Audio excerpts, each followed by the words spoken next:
to explore Buddhist principles in a way that captures their essence and applies them to the art of storytelling. Let's imagine a tale. In it, a seeker named Arun embarks on a journey to find peace, balance, and the resilience to stay unaffected by life's turbulence. Through his encounters, we will delve into Buddhist concepts that empower him to remain calm and centered. Here's the story. The tale of Arun and the path of unwavering peace. In a village on the edge of a dense forest, lived a young man named Arun. He was a skilled craftsman and a kind soul, but he felt something missing: a steady calm, an inner peace he couldn't seem to hold on to in the face of life's challenges. Arun had heard whispers of an old sage who lived deep in the mountains, a man who knew the secrets to unshakable peace. Driven by this hope, Arun set off on a journey to meet the sage and uncover what it meant to be truly unaffected by life's waves. Encounter with impermanence. Anicca. After days of travel, Arun came upon a small village where he found the people in distress. A large river nearby had flooded, destroying homes and crops.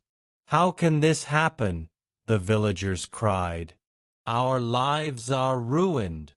Moved by their suffering, Arun offered to help, working tirelessly to rebuild the houses. As he worked, he couldn't shake the villagers' despair. How fragile life is, he thought. When he reached the mountain sage, he asked, "How can I find peace when everything is so uncertain and fleeting?" The sage, wise and gentle, responded, "This world is a river, always flowing and changing. Clinging to its banks only brings suffering. To find peace, you must accept impermanence." Anicca. Life, like the river, will flow in ways you can neither predict nor control. To resist this truth is to invite pain. The sage taught Arun that everything, joy, sorrow, success, loss, was in constant flux. To recognize this as the nature of all things was to free oneself from the grip of suffering. With this knowledge, Arun returned to the village and saw it with new eyes. He still felt sadness, but he no longer clung to it, knowing it, too, would pass. The lesson of non-attachment. Anatta. As Arun continued his journey, he came across a vast meadow, where he met a monk meditating under a tree. The monk spoke gently. "What do you seek, young traveler?" "I seek peace that no suffering or joy can shake," replied Arun. "But I still feel burdened by my fears, my desires, and my image of myself." The monk smiled and said, "You speak of anatta, the self that is not fixed, the I that changes with every thought and feeling.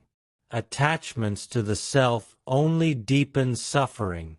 Arun thought about his own fears and desires, how he longed to be seen as strong and wise, how he feared failing in his quest.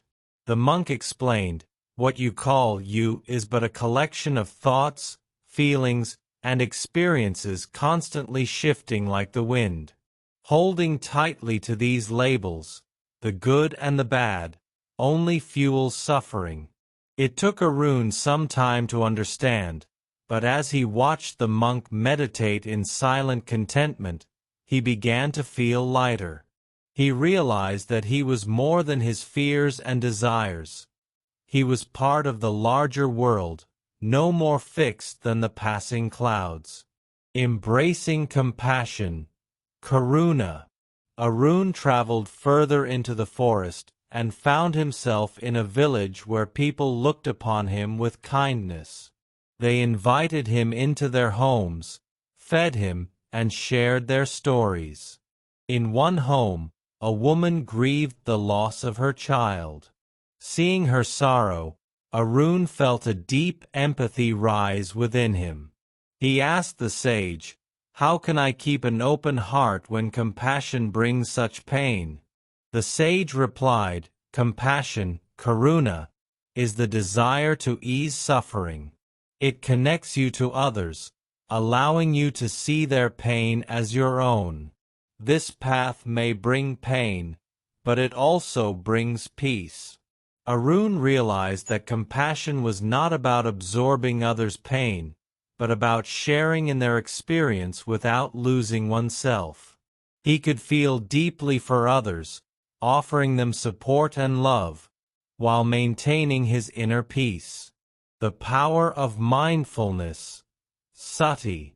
As the journey continued, Arun learned the art of mindfulness. The sage taught him to focus on his breathing, to let each moment pass without clinging or aversion.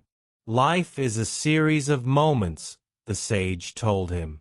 To live mindfully, sati, is to be present in each one without judgment. This is where true peace lies. Arun began to notice how his mind wandered, how he replayed past hurts or worried about the future.